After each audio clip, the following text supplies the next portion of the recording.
GST వస్తువులకి 4 స్లాబుల నుంచి 2 స్లాబులు తగ్గించారు.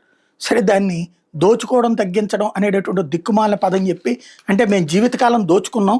ఎప్పుడు దోచుకోవడం తగ్గించలేదని కాంగ్రెస్ చెప్తోందనుకోండి. ఎందుకంటే 50 ఏళ్ల పాటు డైరెక్ట్‌గా, ఇంకో 10 ఏళ్ల పాటు ఇండైరెక్ట్‌గా పరిపాలనలో ఉన్నటువంటి కాంగ్రెస్ పార్టీ తను చెప్తున్నది పన్ను తగ్గించడం అంటే దోచుకోవడం తగ్గించడం అని. మరంటే పన్నులు వేయడం మాత్రమే చేసి తగ్గించలేదంటే వరుసగా దోచుకుంటూనే ఉన్నాం మేమని చెప్పడమా కాంగ్రెస్ పార్టీ? సరే లెక్క తీసుకునే వాళ్ళకి లెక్క తీసుకున్నంత. ఇప్పుడు తాజా ఖర్గే గారు ఏం చెప్తారంటే బీజేపీ ప్రభుత్వం పెట్రోల్, డీజిల్ మీద జీఎస్టీ విధించడం ద్వారా 23 లక్షల రూపాయలు వసూలు చేసి 23 లక్షల కోట్లు వసూలు చేసిందని చెప్తున్నాడు.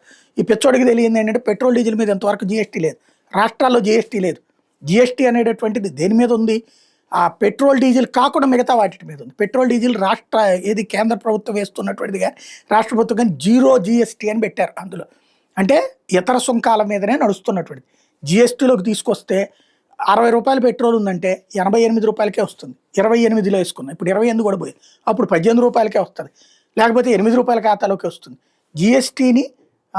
జీఎస్టీ పరిధిలోకి పెట్రోల్, డీజిల్ని తీసుకురాకుండా అడ్డుపడిందే రాష్ట్రాలు. అందులో ఎస్పెషల్లీ బీజేపీ ఏతర పాలిత రాష్ట్రాలే కాకుండా బీజేపీ పాలిత రాష్ట్రాలు కూడా. అది కూడా తెలియకుండా జీఎస్టీ ద్వారా పెట్రోల్, డీజిల్ మీద 23 లక్షల కోట్లు తిన్నారు అంటే మరి ఆయనకి తెలియదు, లేకపోతే తెలిసి మాట్లాడుతున్నాడో అర్థం కాదు.